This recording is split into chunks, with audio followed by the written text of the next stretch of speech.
Oui, bonjour messieurs, dames, comment allez-vous? J'espère que tout le monde va bien. Ok, les cours en pisciculture continuent, hein. Voilà, comme Kala vous a dit, voilà, de temps en temps, il va faire des petites vidéos pour vous inciter à investir dans la pisciculture parce que c'est un domaine très prometteur. Voilà. Maintenant, il va vous présenter l'eau. Vous avez vu actuellement l'eau. Voilà, il y a un peu de la nourriture dessus. Voilà. Voilà, vous avez vu quelques grains de nourriture. Voilà. C'est-à-dire, en principe, le poisson, quand il met la nourriture, il doit complètement manger en moins de 15 minutes. C'est-à-dire 15 minutes, ça ne doit pas dépasser. Il doit finir de manger les grains. Mais si les grains restent dessus comme ça veut dire non, que déjà l'eau est un peu surchargée. Voilà. On doit changer l'eau. Voilà. Mais comment procéder pour changer l'eau? Avant de changer l'eau, on va regarder d'abord les paramètres de l'eau. On va voir le pH, on va voir le TDS. Le TDS, c'est on appelle le total solide dans l'eau. Pour voir si c'est pas à cause du TDS, si l'eau n'est pas trop sale, tout ça là. Voilà, bon. On vérifie ça, on voit l'oxygène dessous. Si tout va bien, on se dit non, pourquoi le poisson ne mange pas totalement la nourriture?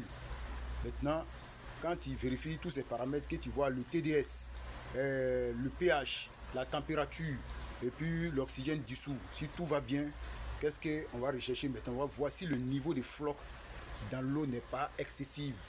Voilà, si le niveau de floc n'est pas excessif. Maintenant, pour mesurer comment on fait, voilà, il va vous montrer ça tout à l'heure. Voilà, comme je vous le disais tout à l'heure, on va vérifier le niveau de floc. Voilà, voici 1 litre d'eau. Comment vérifier le niveau de floc? Le niveau de floc actuellement est très monté. C'est monté jusqu'à 60. Dans 1 litre d'eau, le niveau de floc, vous voyez, cette partie-là, c'est ça qu'on appelle les flocs.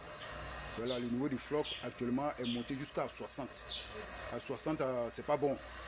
Voilà, à 60, ça dit les poissons vont avoir du mal même à respirer. Il faut beaucoup plus d'oxygène aussi pour eux. Voilà. Mais néanmoins, le niveau de floc, comment on gère ça? On gère le niveau de floc en diminuant l'eau. Voilà, on diminue jusqu'à 15 ou 10% de l'eau, voilà, qui est dans le bac. Voilà, même si tu veux diminuer jusqu'à 20%, tu peux jouer à 20% du bac, tu diminues jusqu'à ce que le niveau de floc. Maintenant, quand tu finis de diminuer, quand tu vas remplacer l'eau, tu vas revérifier. Mais ça, c'est le lendemain, tu vas revérifier. Il faut que ça soit à 15.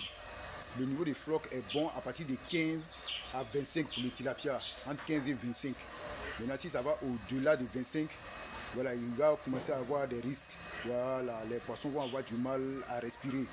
Donc, c'est tous ces paramètres-là qu'il faut étudier, qu'il faut connaître pour pouvoir mieux élever son poisson. Voilà, le niveau de floc actuellement est à 60. Voilà, il va procéder à diminuer l'eau.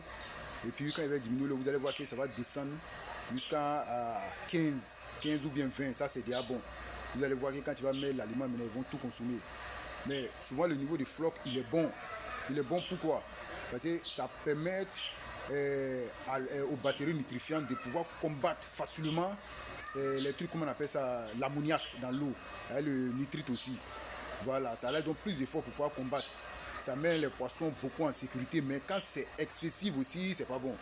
Voilà, parce qu'arrivé à un certain moment, ça va consommer l'oxygène dessous qui est dans l'eau. Parce que les poissons, les tilapias comme les carpes, ils respirent à travers l'eau, voilà, dans l'eau. Ce ne sont pas des poissons qui respirent hors de l'eau comme les sulus. Voilà, donc c'est un peu ça. On va diminuer l'eau.